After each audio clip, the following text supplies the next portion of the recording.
What is up, everyone? Welcome into the official AFC East Summit Show. We are live not only on the AFC East Summit Show, but we're also live on the Go Bills podcast. I am your host of the show today, Brett McDurphy. Glad to be with you. I am the Bills representative. I'm joined by two other guys on the show, Mr. Dolphin Keith, and I got Chris from Pats Nation. And we're hoping to be joined by Jackson, who is the Jets representative as well. Hoping he will be on a little bit later. Had a little bit of an issue with the timing, thinking that he was on the East Coast, but unfortunately he might be on the Central Coast. So we will edit the order of how we're going to go about our show today. We're going to do it kind of on the spot, which is going to be a little bit more fun. We have a great show that we're going to do for you today. We're going to be building our AFC East, and this is based off of the current rosters of each team. This is the current rosters, and you can combine any team all the way around and have each one up there for the whole entire show. So we're going to be going with all different squads. But first, I wanted to talk to each and every one of you, give you guys a chance to come on the show. Let me introduce Dolphin Keith real quick. Dolphin, Keith, how you doing, buddy? I'm good, man. I'm good. Thanks for having me on. Chris, good to see you again, man. Always fun to see, even though you're a Patriots fan. But you mean the part of the greatest dynasty we've ever known? But yeah, I'm a little upset Jackson's not here. I wanted to see what his thoughts were on Jets getting Hard Knocks this year. I know that's something that I didn't think about. I mean, I knew that they weren't happy about it, but yeah, what are your guys' thoughts on it? Well, I think more and more the players are starting to say the quiet part out loud, like Aaron Rodgers did, where they find Hard Knocks to be intrusive. They find Hard Knocks to just kind of get in the way of what they're trying to do. You know, training camp is hard enough as it is, and you add in the camera crew that's following your every movement, and you know, it gets to be too much, I think. So the novelty's kind of worn off on Hard Knocks, and I think players and coaches alike are kind of pushing back on the camera crews being there.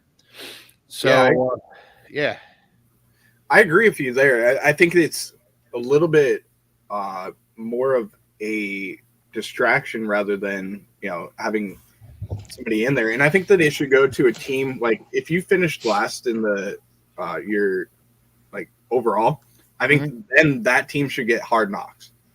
It's just, you know, that makes it a little bit more fun. You get to see them. Hopefully they have a good year and then they can be a better team. But I just don't see the point of having a team like the Jets who, you know, I get that they're the offseason champions. Don't get me wrong. You know, it's great to see, but I think that there's other teams that they could have went with. Yeah, there are. I think the Jets are actually a great. They're really compelling this year with Aaron Rodgers and Robert Saleh, who's, you know, a fiery kind of guy. I think it's a great choice by the NFL, but, you know, I think the Jets are one of the first teams to really say it out loud. We don't want to do this. We don't want any part of the Hard Knocks, and I respect them for doing so. I do too. Doesn't change anything. They still have to do it, but you know, it's still. So I wanted to hear Jackson's thoughts on it. So maybe, hopefully, he'll join in a little bit, and we'll get to hear it today. Well, it won't be Jackson that's going to talk about it, but I'm going to turn it over to Chris. Yeah, I was going to go back on the point of Hard Knocks. I just don't understand why the Jets are getting so much coverage when they haven't proven anything yet. You know, like why are we focusing so much on the off? Who made them the off-season champion? That is the biggest question of the year for me. I mean, I get what you're saying, but they were perceived as being a quarterback away last year. They had a really good defense, a top 5 defense.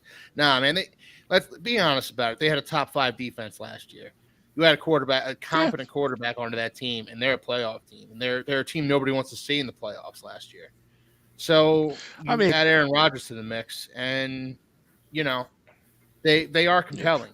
They're certainly they're certainly worthy of the off-season champion moniker.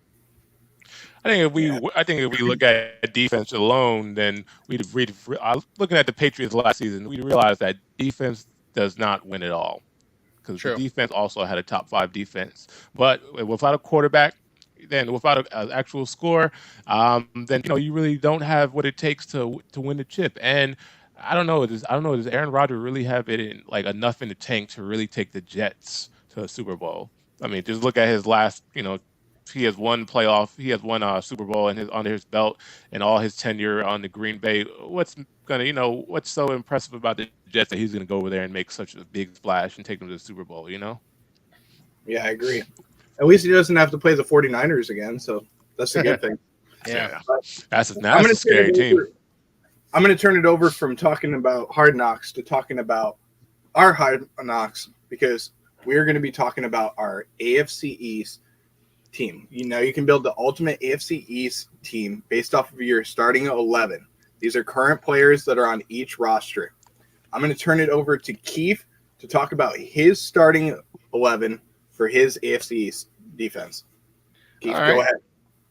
Well, this was kind of a fun list to put together. It was kind of fun to kind of pick and choose from each team, try and build my ideal defense.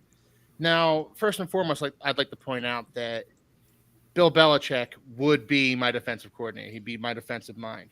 For my money, Bill Belichick is the greatest defensive mind of, if not this generation, maybe of all time. He gets the most out of his players, and he's become just crazy adept at taking away what you do well offensively.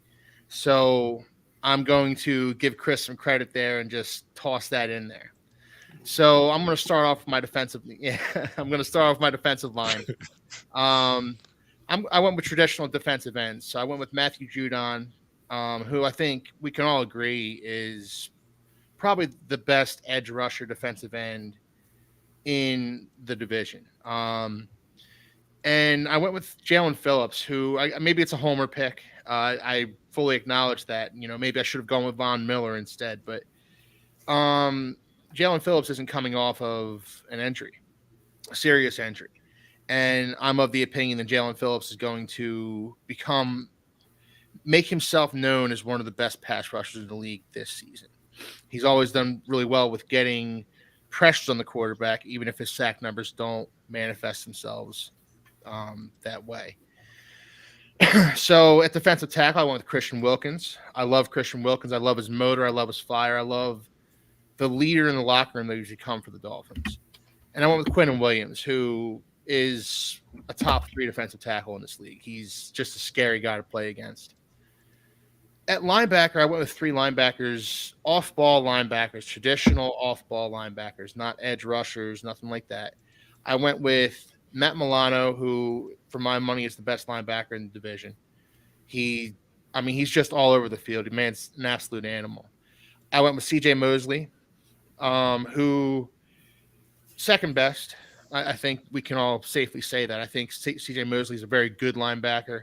He's not on Matt Milano's level, but he's still very good. Traditional middle linebacker, C.J. Mosley is. And I went with David Long Jr. Again, a homer pick. Fully admit it.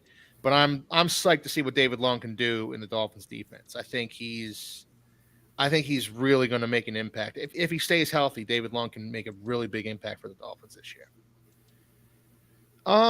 So moving along to secondary, cornerback, I think everybody's probably going to be pretty lockstep with Jalen Ramsey and Sauce Gardner.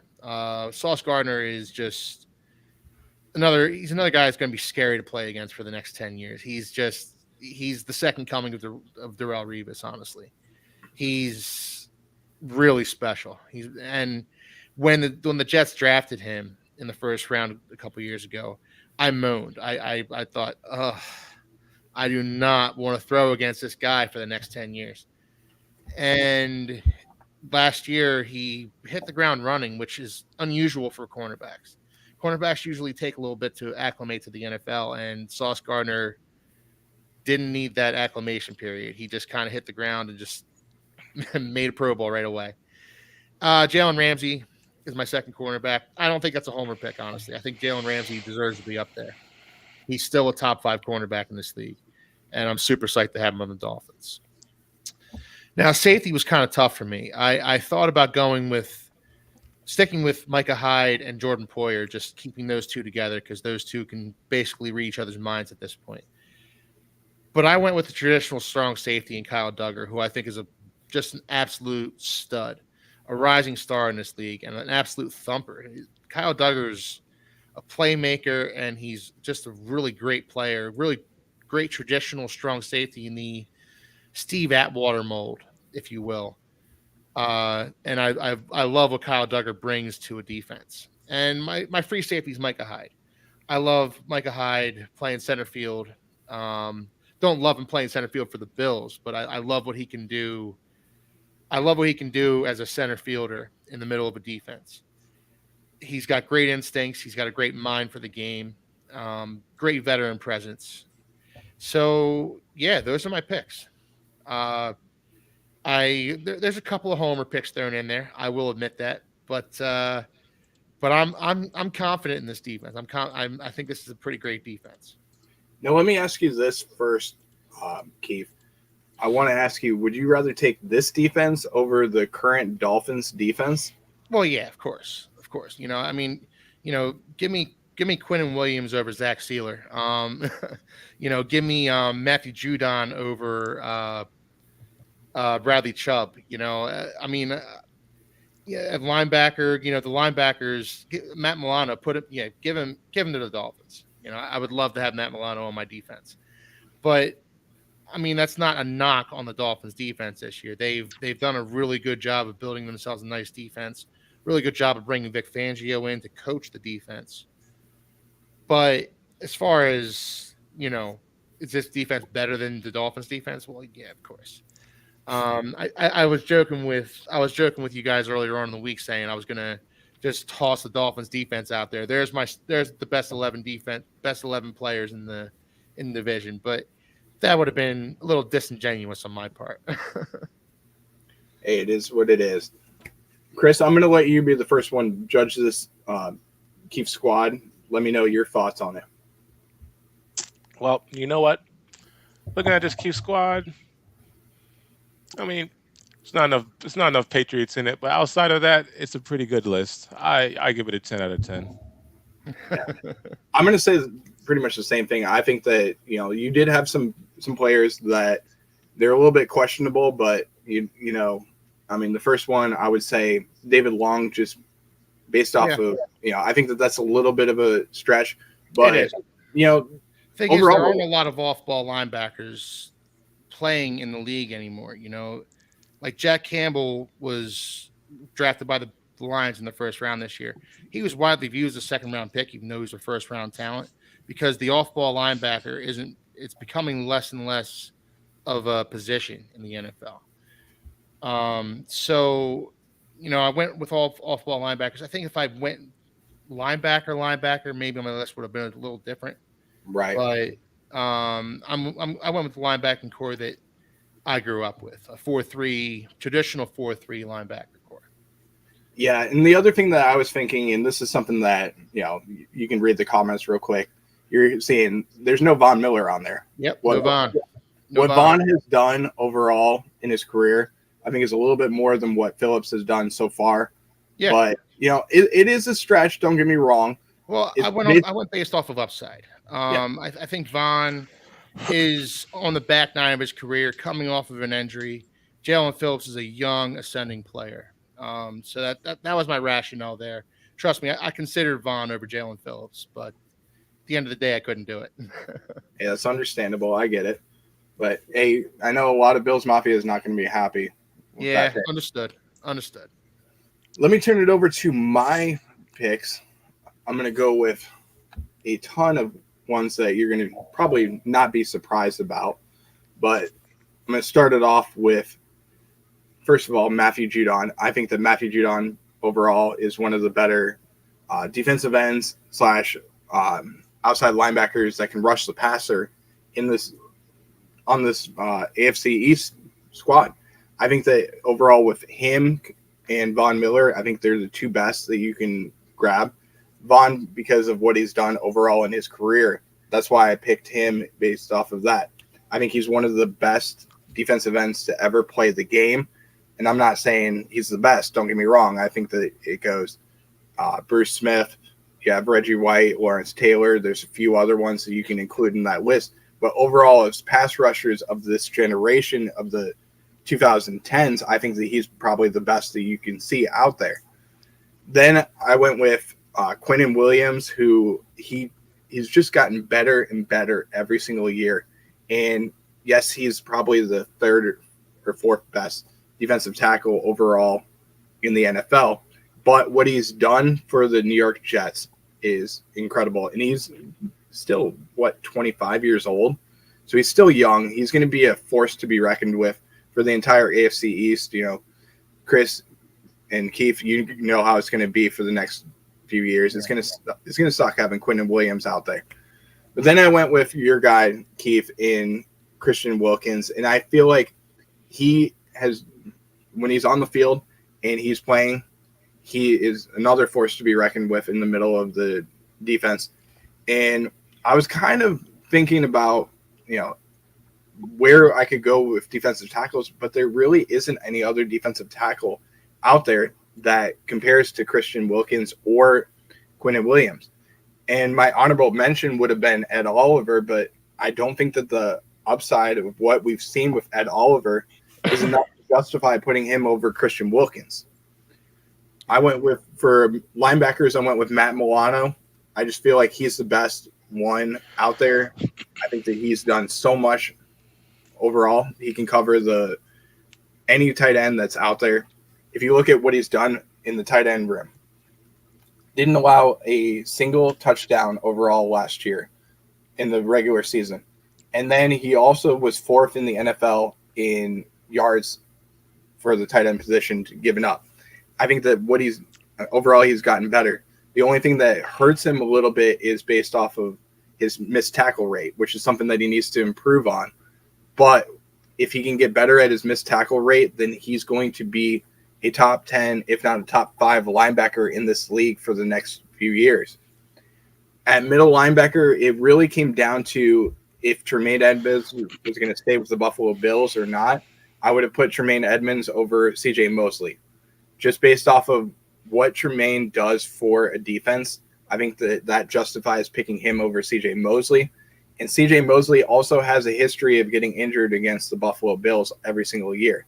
So I would have went with Tremaine just based off of his health history. I think that what he's done overall is way more than that.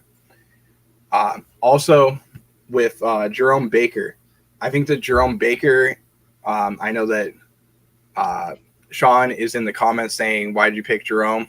I just think that based off of what the linebacker position overall for the entire AFC East, I don't think there's a better linebacker, and especially with an outside linebacker, than Jerome Baker out there.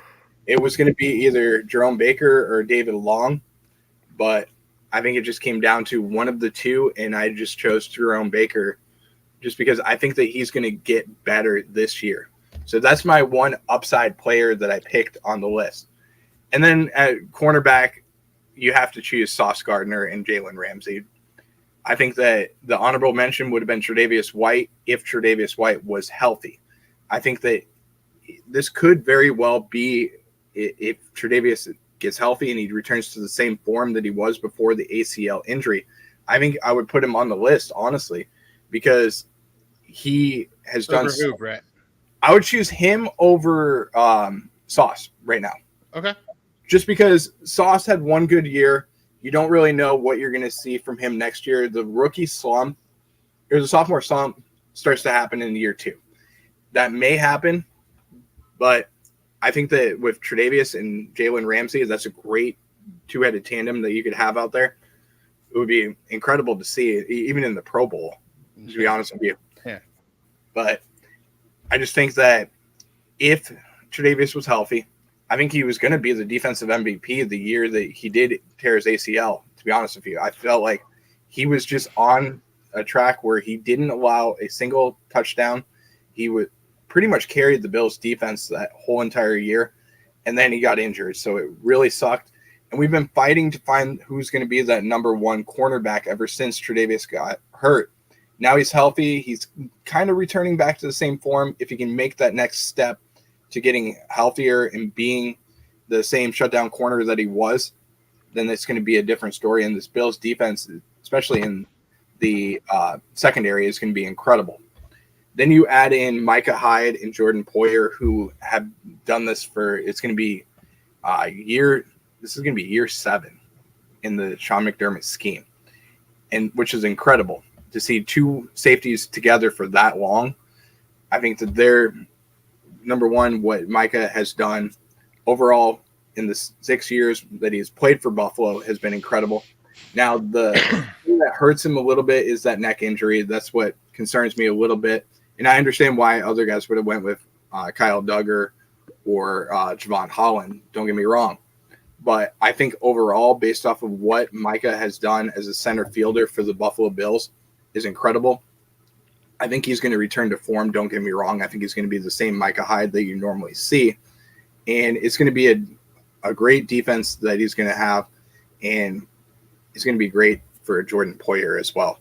Jordan Poyer is going to be back to the same Jordan Poyer all-pro type of Jordan Poyer that you normally see, making another Pro Bowl selection and pretty much upsetting all of the other panelists that are on the show because he's going to intercept every single one of them this year. So I'm glad to have him back for another 2 years. Then finally, to round it out, Jalen Ramsey coming over from the Rams. You know what you're going to get in him. He's going to be the trash-talking Jalen Ramsey every single year, pissing off everybody in the AFC East with guys like Stephon Diggs. It was going to be D-Hop that was going to go to the Patriots, but unfortunately that didn't happen. So now it's going to be Juju Smith-Schuster he's going to be going one-on-one against, and even Garrett Wilson. That's going to be incredible matchups to watch. So I think that he's going to return to the same Pro Bowl style Jalen Ramsey that you normally see. So that rounds out my list right there. I know Keith chose his defensive coordinator, which he didn't choose a defensive coordinator, though. He chose a head coach to be his defensive coordinator. But I chose Belichick's scheme. Belichick. Okay, I wouldn't have chosen Steve Belichick as my defensive coordinator. But I would choose Bill Belichick to coach my defense. Yeah. So for me, my defensive coordinator would either be Sean McDermott or Vic Fangio.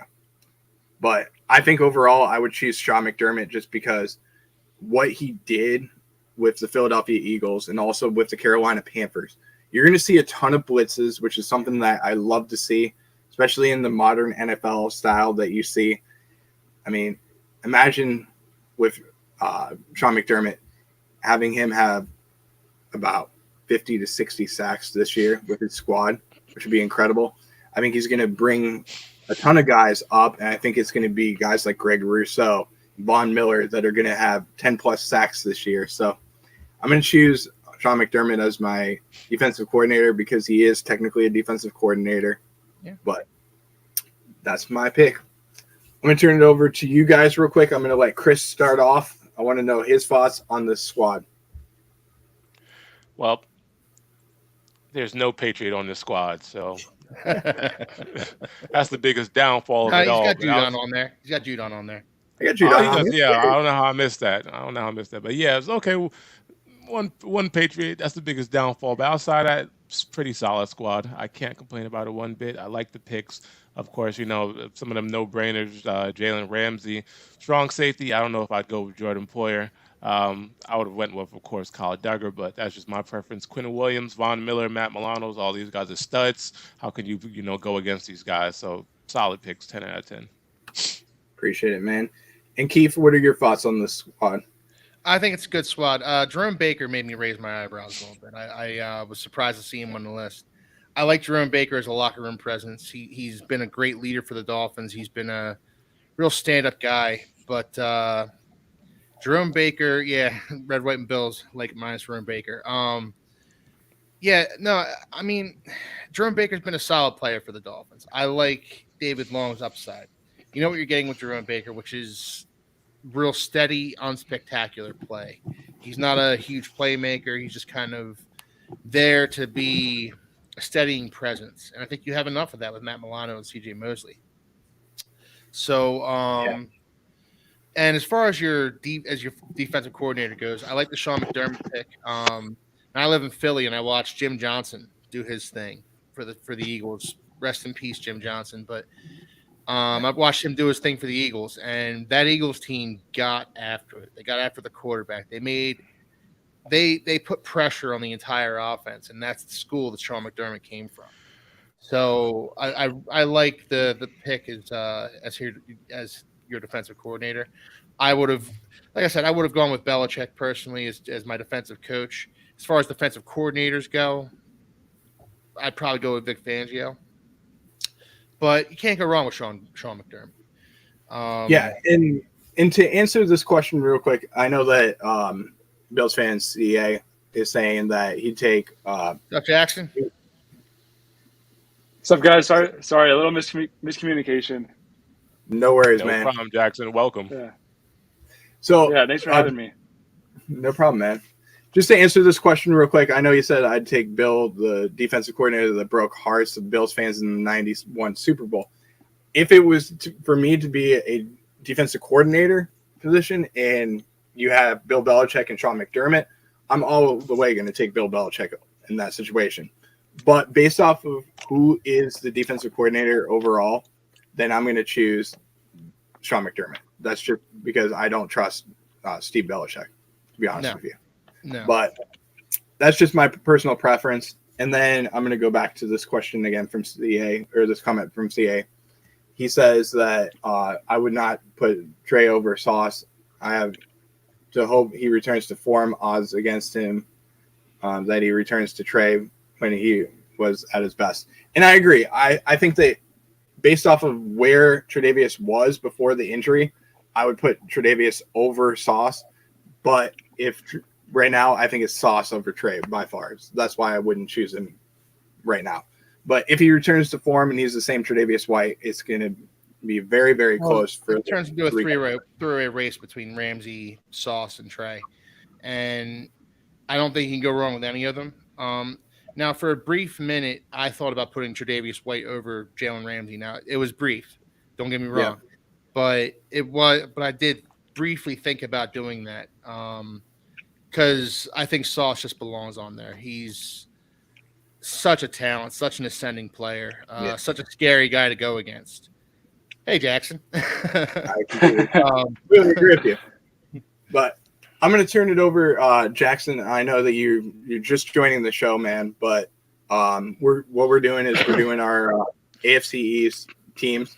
You can look over my team. I just want to hear your thoughts, number one, on this squad, and I'll turn it back over to Keith's squad. I'll move it over to his too. So I want to know your thoughts. Give me an analysis of this squad, what your thoughts are, and give a rating too. Yeah. So Brett, looking at your squad, we have 10 out of the 11 same players. So I would say it's a very good squad. The only player that I have different is Micah Hyde. I have a different free safety in there. But for looking at all the defenses and all of our teams, I think that this is the best quality defense that you could put out there with all the AFC East teams. Like, just looking at the defensive ends, you can't go much better than that quality. Defensive tackles, I didn't think it was much of a question with Wilkins and Williams. I think those two are the two solidified top dogs in the conference, or the division, sorry. And then just the linebackers and corners, that's just exactly what I win. It's just those are the best guys at those positions in our division. Yeah, I completely agree with you there, Jackson. And I'm going to turn it over to Keith's squad. That way you can take a look at that one. Want to know your thoughts on this squad too? Yeah, that's a pretty good squad too. So one thing with Jalen Phillips and Von Miller, I was kind of going back and forth. I didn't really know who I wanted to give it to. But just looking at Von Miller's track record and what he's done in this league and who he is, that's kind of why I went Von Miller over Phillips once you guys seen my rankings. But I wouldn't like disagree with it necessarily. I think Phillips is an outstanding player, and I think he's going to really come to play this year and show out. And then David Long, I'm kind of wondering why you guys went with David Long there in that That was linebacker me. position. That was me, Yeah. David Long. I mean, first off, your assessment of Von Miller over Jalen Phillips, totally get it. There's a history with Von Miller, whereas there isn't one with Jalen Phillips. I went with a lot more future upside on my list than I went with, past performance. David Long is a guy that hasn't stayed healthy, but he's been a really great playmaker when he has been in there. If David Long can stay healthy for the Dolphins this year, he's gonna be a real difference maker for them in a free agent. Yeah. So you like David Long over Jerome Baker? Yes, I do. We were discussing this earlier. Jerome Baker is a solid player, solid, good locker room presence, great guy to have around, but he's unspectacular. Whereas David Long can really kind of move the needle for a defense. Jerome Baker hasn't done that thus far in his career. Actually, this might actually be Jerome Baker's last season with the Dolphins. I don't know that he's going to last past this season. Yeah. That's good to know. Well, I'm going to turn it over to Jackson now. I want his analysis of his team, number one. And then I also want to know who his defensive coordinator would be on the squad. So just talking about defensive ends, Matthew Judon, he's a different animal. He deserves to be on. Out of all the divisions out there, he would be on the starting lineup for pretty much every one of them. He's a different beast.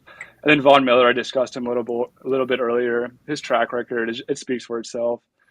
Quinnen Williams, I might be a little bit biased here, but I think he's a top 3, top 4 defensive tackle in the league.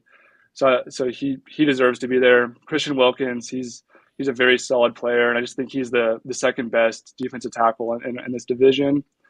And then Matt Milano, in my opinion, he's the best linebacker in this division. He's outstanding. CJ Mosley, he's definitely lost a step. He isn't the player he was 2, 3, 4 years ago, but just his presence in the locker room, his communication on the field, just who he is as a person and a player, he just has to be out there on the lineup. And then Jerome Baker, I totally get about what you were talking about the linebacker earlier, but for Jerome Baker, he's been out there more consistently throughout his career. I just kind of wanted to go with that. And Sauce Gardner, Jalen Ramsey, there's not much dispute there in my opinion. Those are the 2 top guys. Their play speaks for themselves.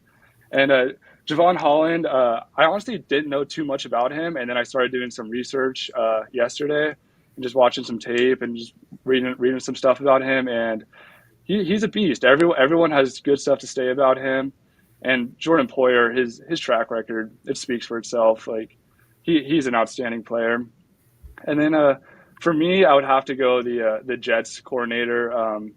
I'm forgetting his name at the moment, but I honestly don't really know too much about the other defensive coordinators, but I really like our philosophy in rushing 4 passers and letting our corners, safeties, and linebackers do the work, and just getting after the quarterback with our front 4. So your defensive coordinator is Jeff Ulbrich. Yeah, Jeff Ulbrich. Yeah, sorry, I was forgetting his name there. Yep. So that's your defensive coordinator that you're going to pick. I'm going to turn it over to Keith first. I want to know your thoughts, assessment on this squad, and are you surprised by the defensive coordinator pick there, or do you think that's a little biased? I think there's a little bit biased there, but I think, but it's Robert Saleh's system, and he did a good job running it in San Francisco. So, and he's done a good job running it in New York. The Jets had a great defense last year. So how can I honestly go against what you're saying there, Jackson? I was surprised, however, to see Javon Holland up there. He had a bit of a down year last year, and I know I said I've been going off of upside a lot, and I by that rationale, I should have Javon Holland in my starters. But I want to see how Javon Holland responds this year. I want to see how he bounces back from a lackluster sophomore season. But I like to see him up there. It certainly made me smile. And Other than that, Jerome Baker, we've discussed him already. Matthew Judon, Von Miller instead of Jalen Phillips, totally get it. Quentin Williams, you said, hometown bias. I don't think it's biased to say that Quentin Williams is an outstanding player. He's a true difference maker on that defense, a true game wrecker. Mm-hmm. Yeah. So I like your list, Jackson. I like it a lot. Yeah. Yeah, when we played the Lions, I think it was week 15, week 16, and Quinnen wasn't out there. Our defense was a total different defense. Quinnen, he's the heart and soul of our team, and yeah, I'm so happy we re-signed him.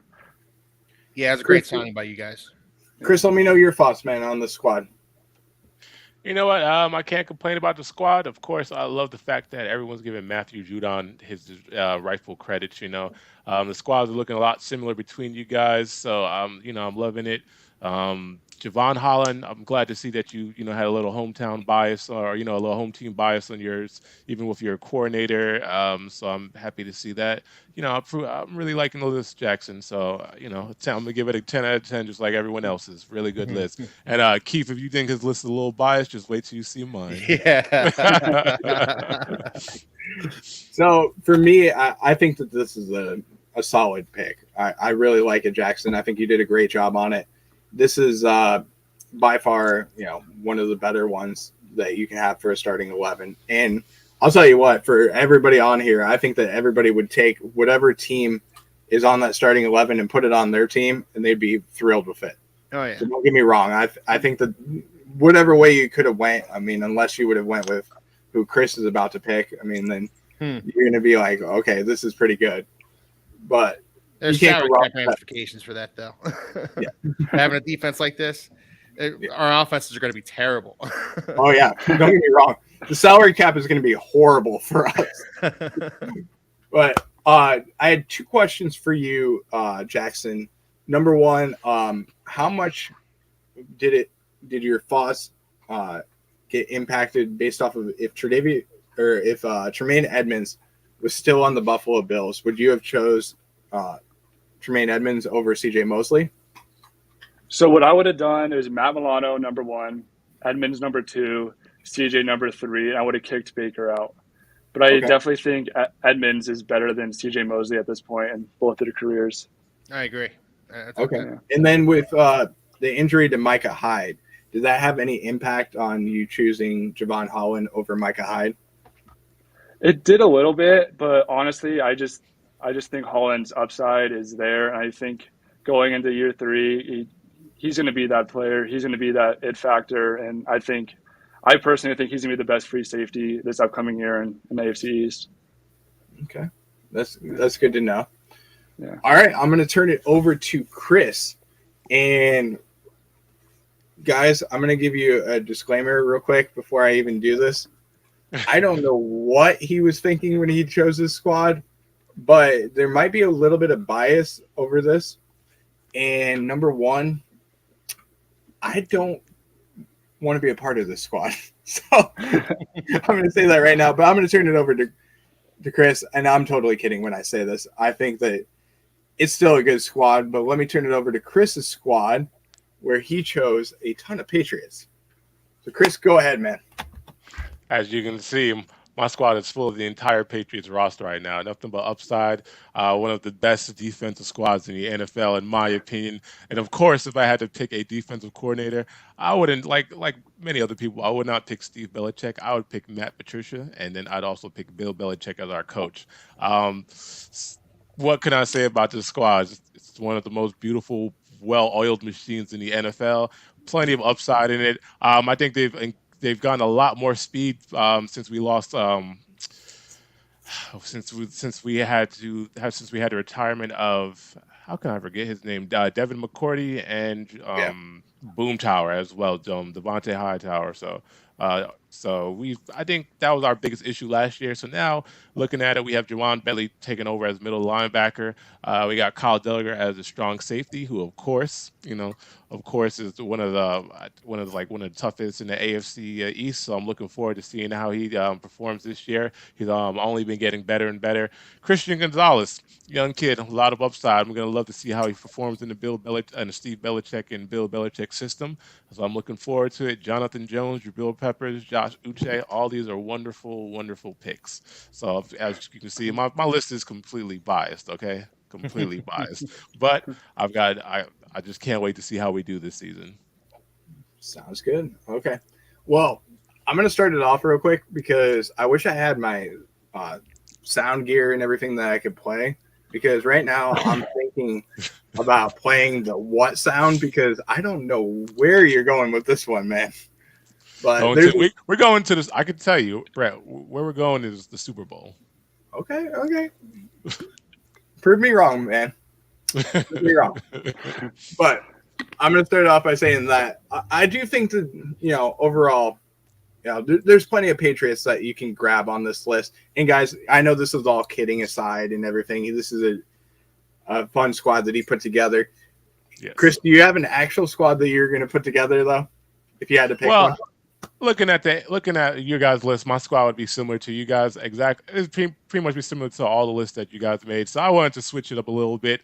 I didn't want to give, how many times can we talk about the same guys over and over again, So right, I thought it'd be a little bit fun to introduce my starting. So it'd be all Patriots, I got to double down on my team because if I don't support them, who else will? Exactly. You're right. Jackson, let me know your thoughts real quick, man. As a NFL defense, it might be all right, but as for AFC East defense, don't really know where we're going. But I just having Jonathan Jones and Christian Gonzalez just kind of pops out at the paper. Not having Ramsey and Sauce up there, I don't know. It could be a good defense, but for AFC East, it's a little biased. That's the difference, Jackson. It will be a good defense. I'll say this real quick. You got one guy that may not be on the field because he's going to be suspended. And then you get a guy that hasn't done anything in the NFL as your two cornerbacks. So, based off of the last cornerback that was picked in the first round, you might have something right here. Christian Gonzalez could be the next Sauce Gardner. But that's based off of a big hypothetical that he can get up to that level. But, hey, he's playing in the Bill Belichick scheme. That could very well happen. I hope it does for you. And it's a good squad that you can put together based off of a bunch of guys that are Patriots. And you know how Patriots play. They're going to work their tail off, and they're going to play the Patriots way. And they're going to perform for Bill Belichick. So I'll give you all the credit on that. But I'm going to turn it over to Keith. Let me know your thoughts on the squad. Well, I love where Chris went with it. Just saying this is my defense. This is the best defense in the NFL. I love it. I love the confidence. I'll say this, and I said it before. I'll say it again. Bill Belichick is the greatest defensive mind probably of all time, and he puts his guys in a position to succeed constantly. He takes away what an offense does best. He takes away what an offense does second best, and he takes an offense's weaknesses and he takes an offense's strengths, I should say, and turns them into weaknesses. Nobody does that better than Bill Belichick. So you have these guys, and there's some talented guys on this list. Lawrence Guy, Matthew Judon. We all had him on our list. I had Kyle Duggar on my list. Christian Gonzalez, I think he's going to take a year or two to acclimate to the NFL. But there's some talented guys on this list, and they're all Bill Belichick hand-picked guys. So, the list is, it's obviously not what I would choose as the best defensive players in the NFL, but I like where your head's at, Chris. I like the confidence. I'll say this real quick, though. Your loyalty to your team is unmatched. I'm proud of you for that, and I want to see what you do if you're starting offense, man. Because that's something that I'm going to wonder if you're going to choose Mac Jones. See, when it comes to starting offense, I'm a little bit more realistic with the offense because our Patriots offense has not been what it should be the past few years, but I also attribute it to the fact that we had a defensive coordinator as our offensive coordinator. So we're going to see how we do moving forward. But like I said, I have a lot of hope for our offense this season. Our defense has always performed, always overperformed, because, despite what everyone thought, especially our cornerbacks. I think we've always had a cornerback leading in, for the past few years, we've had a cornerback leading in interceptions in the NFL. So that's why I have a lot of hope for Christian Gonzalez Dallas, even though he's a rookie, hasn't really shown prove yet. But I think he's going to have a really high upside. Looking the way he played in Oregon, I think it's going to translate really well to the NFL and really well to the Patriots defensive scheme. They're going to mold him, they're going to use him, and he's going to get a crash course. It's time to play with the big boys. So it's either sink or swim now. Chris, let me ask you, how much do you think the defense is going to miss Devin McCourty after his retirement? It's going to be hard to miss. I mean, it's going to be hard to play without Devin McCourty. He's definitely one of the all-time leaders on the Patriots as far as defense goes. He was veteran presence.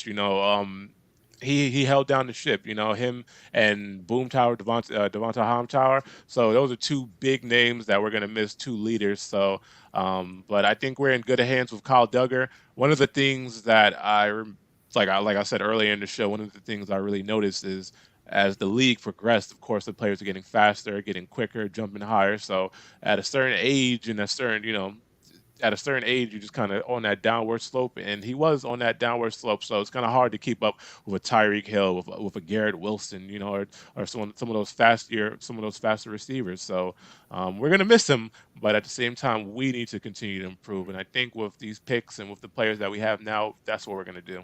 I wouldn't be surprised to see Devin McCourty in the Patriots coaching ranks in the coming year, Chris. Yeah. I mean, he was a great safety, so I wouldn't be surprised, as a safety coach or whatever the case may be, somewhere on the defense. But I'm looking, we'll see what the future holds. And his brother's good on Good Morning Football. Don't get me wrong, too. So yeah. It'll be interesting to see. All right, guys, I'm going to get the closing thoughts number one from each and every one of you. But before we do that, I want to ask you guys, have you checked out the Madden ratings that it came out this week for some of your squad? Yeah. I have not. I mean, I used to be a big Madden fan. I stopped playing it after they ruined it with the X Factors because it kind of just seemed you could spam superstars and just But I have to take a look at that, Brett. What are they looking like? So right now, they've only come out with a couple of ones. There's a couple of surprise picks. I know that one, Garrett Wilson, was a surprise. Where he got ranked. I felt like Tyreek Hill, where he was, obviously, where he was going to be. Yeah. Jalen Waddle, too, right up there as well. So, two good picks for you guys. Patriots-wise, I didn't really see anybody that stood out to me. So, I was just curious from you guys, any thoughts on the Madden ratings? First of all, Jackson, any thoughts on the Madden ratings that you want to say? I think that Garrett Wilson rating almost caused chaos on Twitter. Almost caused a Jets riot Twitter riot, but I think he was the 30th ranked receiver in the NFL. What was his rating, Jackson? 84. 84? Which is wow. It's pretty low. Yeah, he's a little low. It is what it is. It's the Jets are going to get slander until we prove the haters wrong. So we'll just show out this year, and then we'll see what happens next year. Keith, any surprise rankings from the Dolphins? No, they had Christian Wilkins up there pretty high, Tyreek Hill, Jalen Waddle. I haven't played Madden in years, to be honest. I'm kind of on Chris's bandwagon there. The game hasn't been decent since honestly since Michael Vick was on the cover. 04. So I haven't played Madden in a really long time. But I always do tune in to see the ratings because it's kind of fun to see where you guys rank. And where they go throughout the whole entire season too. That's kind of the cool part about it. Yeah. So, seeing Tyreek Hill at a 98 overall, number 2 wide receiver on the list, that doesn't surprise me at all. Jalen Waddle at an 88 overall, it doesn't surprise me. So, no real surprises, no Garrett Wilson-esque surprises for the Dolphins. Yeah, I was a little surprised based off of Garrett Wilson's ranking. I thought that for sure he would be inside the top 20 at least. Yeah. And to put guys like Odell over him, and there's a few others that they put over him as well, I was like, okay, there's no way. He played so well last year, and the upside that he's going to bring to your squad this year, I think he's going to be inside the top 10 at the end of the season. Oh, yeah, he's outstanding. Come next season, he'll be a top 10 wideout. Oh, yeah, for sure. And, that rating is very low. I think for the Bills, as far as ratings, I think that one that was very low, it was a 69 rating for Christian Benford. that surprised me quite a bit. Matt Milano getting ranked as low as he did. It wasn't even in the 90s based off of what he did overall throughout the whole entire season. I felt like he should be at least a 90. Felt like guys like Jordan Poyer should have gotten a little bit higher than they did as well. I felt like Jordan should have been more of a 92, 93, somewhere in that range. And but overall, I liked where it's going to be. But you got some more positions that are coming out. It will be interesting to see does Josh Allen get up to the 99 club just because he's on the cover. That's something that I'd like to see. I don't think he's going to get there. Don't get me wrong. But I think should be right around 93 to 95, somewhere in that range. I think that's a fair assessment of where he should be. But it's going to be interesting to see who's going to be that next 99 player. Yeah, I'm looking at probably Patrick Mahomes. Easy bet right there. Yeah, Patrick Mahomes. I'm looking at the Madden ratings right now for the Patriots. Looks like the highest ranked player is Matthew Judon, so there's no surprise there. Patriots, it just looks like they give him middle of the pack ratings from the high. Looks like highest, like I said, 89 being Matthew Judon, and everyone's kind of teetering around low 80s to 70s and 60s. So Patriots, they're giving middle of the pack ratings, and I guess the one thing I like about the Madden rating is this, or rather the system that they use, is that during the season, if a guy improves and continues to show himself as that guy, they will bump him up. So we'll see how these season looks. We'll see how these ratings look toward the end of the season. You know. Do you think that there's going to be anybody that will you're going to see, first of all, at the start of the season, that can bring their ranking up a lot this year? That's a good question. I'm definitely looking to see Kendrick Bourne as our receivers. I think Kendrick Bourne's really underrated. He's always been a big playmaker, and he was a big playmaker in a terrible offense, I must say. So I think he's going to definitely do well, especially with Devontae Parker and Juju Smith-Schuster taking away a lot of the coverage. So I'm looking for him to make a big splash. Josh Uche, our outside linebacker, I think he's going to make a splash. He's been in the league for a few years now. He's starting to come into form. I'm really looking forward to seeing what he's going to do. Kyle Duggar, I think he's only going to get better and better. He's actually the second highest ranked player on our team right now as far as overall goes. So like I said, he has nothing but upside. So those are the three guys I'm really looking forward to seeing their rating toward the end of the season. Okay. Jackson, anybody that you think on your squad that's going to be making a big jump this year? Carl Lawson. He was ranked 80 or 81, and last season he was coming off that Achilles, and then he re-injured it in training camp, and he wasn't able to do a lot of finesse moves. He was just more of a bull rusher. So I think this season he's going to be a lot more productive as a player. So I could see his rating maybe rise to like an 84, 85. Also, like John Franklin Myers, he was ranked in 84. He's one of the most underrated players on our defensive line, and he is so good in the pass rush and the run stopping. So I think he should rise a couple points. And then I don't think the corners have been announced yet, but there's been some rumors that Tariq Woolen is going to be higher than Sauce Gardner, which I just don't get after winning Defensive Rookie of the Year. So I think Sauce by the end of the year should pass Tariq Woolen. At least that should be the hope. Yeah, I agree with you there. Yeah. Keith, anybody on your squad that you think is going to be they can make a tremendous upside? Well, I've talked about Jalen Phillips at nauseum on this channel, and I really think he's going to become an elite pass rusher this year. So currently he's ranked at an 84, I believe. I wouldn't. He's an 83. I wouldn't be surprised to see him in the upper 80s, lower 90s by the end of the season. I think he's that special of a player, that special of a talent. I could see that very well. For me, I think that the one that comes to mind is I could go with on offense, Gabe Davis. I think that he can make a tremendous improvement. But for me, it comes down to Kyer Elam. And I think that in his second year, if he can make a jump and become the second cornerback for the Buffalo Bills, especially with what Tre'Davious White brings to the other side of the field and the amount of passes that are going to get thrown his way. If he can, first of all, take control of the number 2 cornerback position, and he can be as good as even Levi Wallace was. I think that he can be a lot better than him. Don't get me wrong, but if he can be that type of player, I think that his upside is going to be incredible. He's only at a 75 right now, and I could see him going into the mid 80s by the end of the season. So, Hey Brett, would you say they ranked Gabe Davis? Gabe Davis, let me check what his ranking was real quick. I didn't see what it was. I only saw the top 20 so far, but they haven't even rated Mac Jones, which does not surprise me. I wouldn't be surprised they gave him like a high 70. So Gabe Davis came in at an 83, which, I mean, to me, that's still a little high. I would have put him at an 81, 82, somewhere in that range. I would have gave him an 85 personally.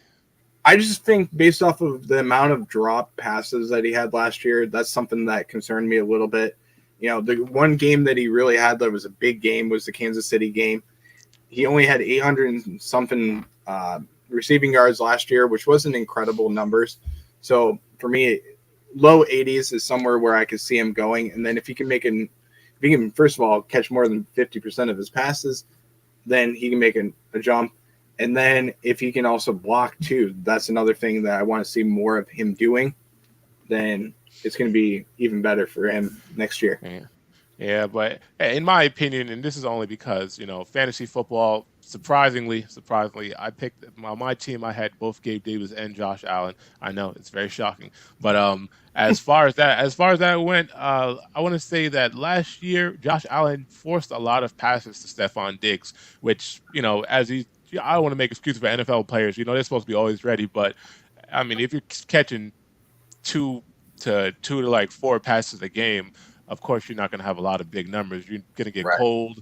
But I think that was Gabe Davis's downfall, that he just wasn't getting targeted enough in that offensive scheme. So we'll see how he performs this year. I think he's going to have a big year. I always thought he was a good wide receiver too. A lot of speed, a lot of deep. He was a really big deep threat. So I think he's really underrated, and he's another player that you guys need to look at. Yeah, and the ankle injury, you don't know how much that affected him as well. The high ankle sprain, it can affect him quite a bit. So he'll be healthy this season, and we'll see where he goes. But before I turn it over to final thoughts, I have another question that came in from the channel. This is from Bills fan CA. He's asking, has anybody watched the new quarterback show on Netflix? I did see that. Yeah. I did see that. I was thinking about checking it out, but I've been rewatching Titanic. I actually just finished quarterback today. I haven't finished it yet, so don't spoil it. But I'm on episode 7 so far. So okay, yeah. I thought it was very interesting to kind of get the background in their lives, and kind of like just the quarterback position is the most important in football. So it's kind of interesting to see how they go about their day-to-day business, what they do to prepare for a week, how they watch film, all of their studying they have to do. I thought they did a great job, and I thought it was very interesting. It's a cool show. Keith, have you watched it yet? I actually haven't. I unsubscribed from Netflix a little bit ago. Oh, had to trim the fat on all my subscriptions, man. It's getting to be understandable. It's getting to be a little ridiculous. It's okay. And, what's that? I'll send you a link. All right. Yeah, I mean, when the new season of Love Is Blind comes out, I have to watch that with my fiance. But other than that, I probably won't subscribe to Netflix till then. I heard one of the quarterbacks was getting a lot of backlash. Was it who was the quarterback for the Vikings? Kirk Cousins. Kirk Cousins. Yeah, they said he was getting a lot of backlash from the show. Yeah, I mean, a little bit. I feel like, I don't feel like it was deserved, but I do feel like so far as I've gotten to, I felt like it's very good. It follows Marcus Mariota, Kirk Cousins, and Patrick Mahomes. And I feel like it's very good. It's very spot on for what we don't see from the NFL. And the amount of pain, number one, that they go through, the amount of studying that they go through, and just what it takes to be an NFL player, number one. That's something that we don't see. So if you haven't watched it, it's definitely a show that you should watch. And it's something that, deserves a part 2 so far. Did you see they announced it? Oh, they did? I didn't know that Yeah, yet. yeah. Peyton Manning came on the Pat McAfee show today and announced that they're doing a season 2. That's awesome. I'm glad they are. I think that they should bring in more quarterbacks, though. I think that they should bring in guys like Aaron Rodgers and Josh Allen and Joe Burrow and even Mac Jones and Tua Tagovailoa. I think that they should bring in a ton of other guys. I think it should be every single squad that should do it. Just in my opinion, I think it would be interesting to see. I wonder how this show is going to affect Hard Knocks. I wonder if that's still going to be a thing in a few years, or if this is going to take over. It might. It very well could. But this is a Peyton Manning production, I'm pretty sure. Is that correct? Yeah, he was like the executive producer. So, yeah. Good for him, though. But, yeah. All right, guys. I'm going to turn it over to each one of you guys. Closing thoughts real quick. And then if there's any news from your teams, let us know. So I'm going to start with Jackson. You can go ahead. I'm sorry I joined late again, but I had a great time talking to you guys. I always have a good time kind of getting a perspective from you guys and kind of what you guys think is like the best defensive coordinator, the best players at each position. It's always interesting to hear. And the Jets report tomorrow to a training camp, which I just cannot wait to start getting that football feed and all that, and just have football for the next 6-7 months. But yeah, it was a great time being on. Thanks for having me, and it was great talking to you guys. Awesome. Thank you for being on, man. I'm sorry it was a little late. We were going to have to work on making sure that we know which time zone you are on. Yeah. Is it Central time zone? The Mountain West, or Mountain. You're 2 hours behind. So you're 2 hours behind, man. Yeah, okay, 2 hours. Yeah. Well, I'll make sure I put it in the comments next time, so that way you know. But yeah, for sure. Keith, go ahead, man. Closing thoughts. I had a great time talking to you guys tonight, seeing you guys as squads, even you, Chris. Like Jackson said, training camp's starting up this week, so it's a good time of year to kind of see where your team's at, evaluate things, and no news as far as the Dolphins go. And honestly, this time of year, no news is good news. So. I'm looking forward to seeing you guys again next week, and we'll talk football again next week, and hopefully, training camps have started and everybody's healthy. Definitely. Chris, go ahead, man. No news. I guess the most disappointing thing was that we did not land DeAndre Hopkins. That was a very big hurt on our end because we were looking for it, someone to take over that wide receiver one. So it's going to be really interesting to see how Juju Smith-Schuster performs. So it's moving, going into the season. That's going to be very interesting. But positive note, we are looking like the favorites to land Dalvin Cook. So we shall see how it performs. I don't know how it's going to work out because I do like Ramondre Stevenson, and I think he's primed for a really big year. But, we'll see.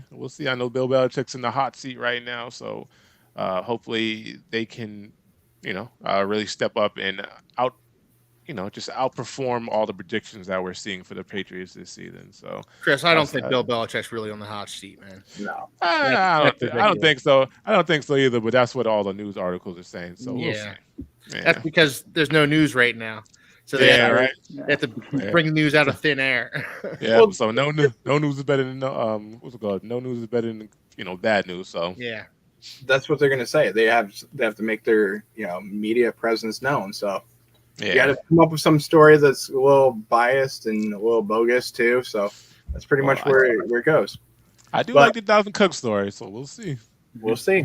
I got one last question for you, Chris, before I let everybody go. Now that you guys lost DeAndre Hopkins, you lost the sweepstakes there. Is there anybody on the trade market that you guys are thinking about going after? Because I thought of a guy that you should go after is Mike Evans from the Bucks. But just curious, is there anybody you're thinking of? I don't know. I think with Mike Evans is also someone who suffers from a lot of drops, just like Gabe Davis. So I like Mike Evans. I think he's on the downward trend of his career. I don't think he'd be a player that we want. If I had to pick a big wide receiver that we want for the. I never really thought about it. I thought DeAndre Hopkins would be a good fit, but honestly, it all depends on how Mac Jones performs this year. But if I had to go for a wide receiver, someone who I think could take over and push us to the next level, man, who would? Who would I? It definitely wouldn't be Mike Evans, but that'd be a good pick. Um, you know, maybe like I'm just wishful thinking. Something like a Cooper Cup. That's who I'd like. Hey, he could be available. He could be had for the right price. Yeah, that's what I'm saying. I mean, I don't think the Rams are getting any better. I know they're on a big downward trend. They're going to be looking toward a rebuild soon. They lost most of their offensive weapons, so I think Cooper Cup would be someone I like to see on the Patriots. Yeah, and these could be available. Very well could be. They're looking like a rebuild for the Rams. It looks like they sold out for that Super Bowl ring, and then they're going to be in a rebuild situation. Mm-hmm. Jackson, this is your last question, buddy. I got to ask you this. Will Hard Knocks be a distraction for the New York Jets? That's a good question right there. I think it will be a distraction if they let it be. Bringing in Aaron Rodgers, there's going to be more cameras there. There's going to be more people there. So you just got to embrace it. You got to accept it. You just got to enjoy it and have a good time with it. And go through the process of Hard Knocks. Don't make it a pain. Just do what they want to do, what they're asking, and all that. Are you happy, Jackson? Are you happy? Sorry? Are you happy the Jets are doing Hard Knocks?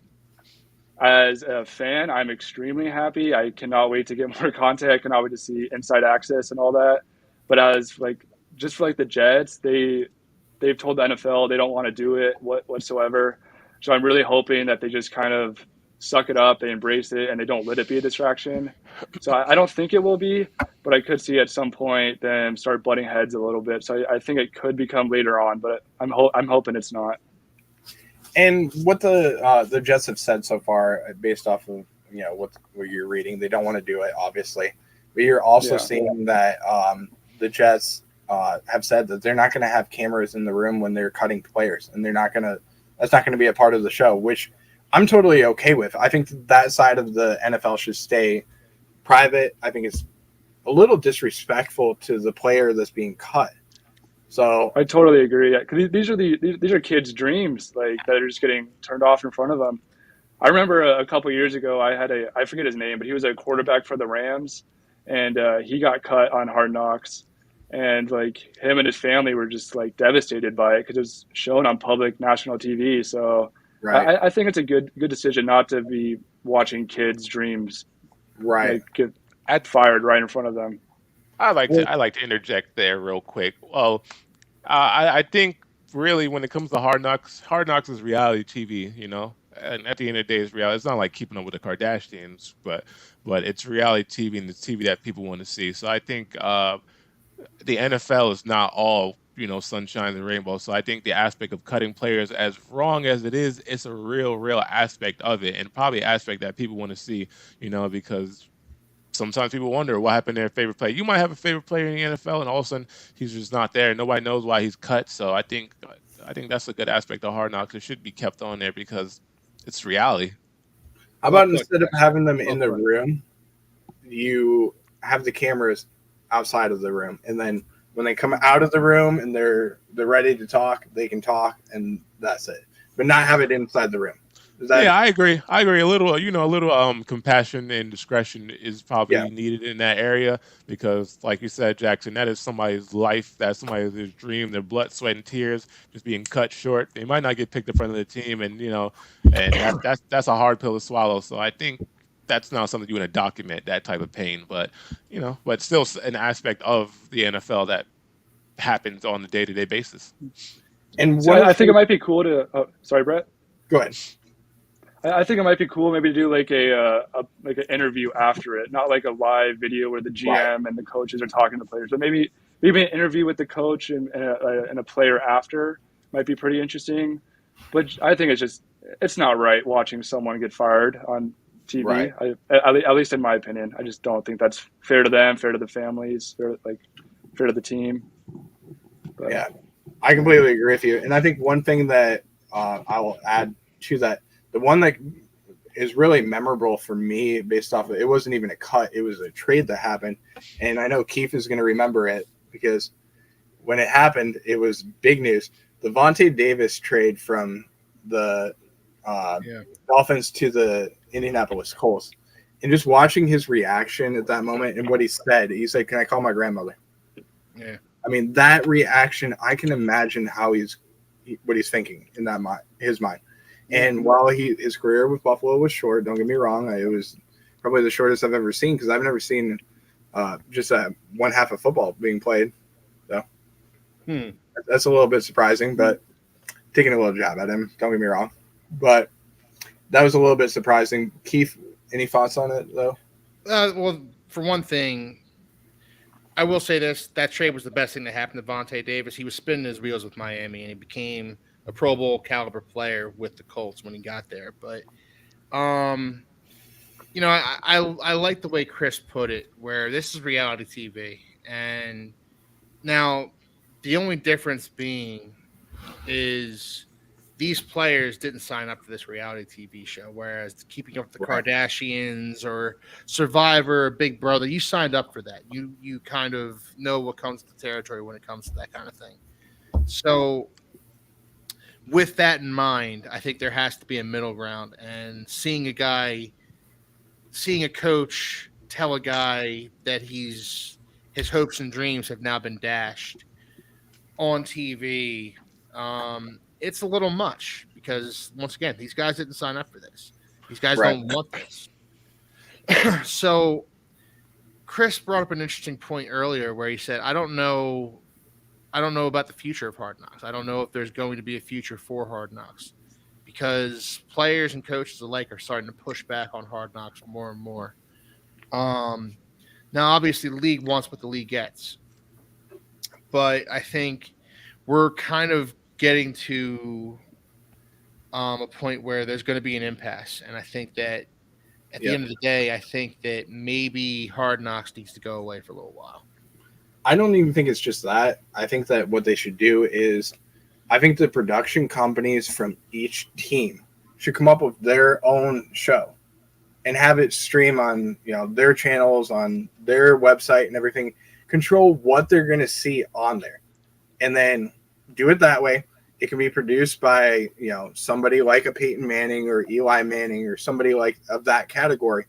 And then once they do it, then they can edit it and say, here, this is stuff that we don't want on there. This is stuff that we do want on there, and have a compromise in the middle. And just, if you don't want to do it, you don't do it. If you do want to do it, you can do it. But it's something for the NFL to do.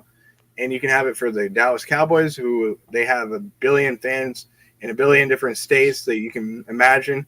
There's fans that are, in the middle of the, the other side of the world that are fans. So, I like Brett.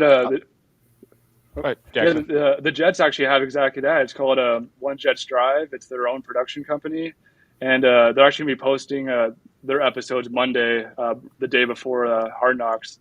But they've been doing that for a few years now, and this last season they actually came up for there's 18 or 19 awards, like Emmy awards. So it's very cool, but it's obviously extremely biased. But it's just an awesome production show to be able to see that background information and their conversations with the players and conversations with the coaches. So it's very cool to get the background look into our teams. Yeah, I agree. Yeah. All right, guys.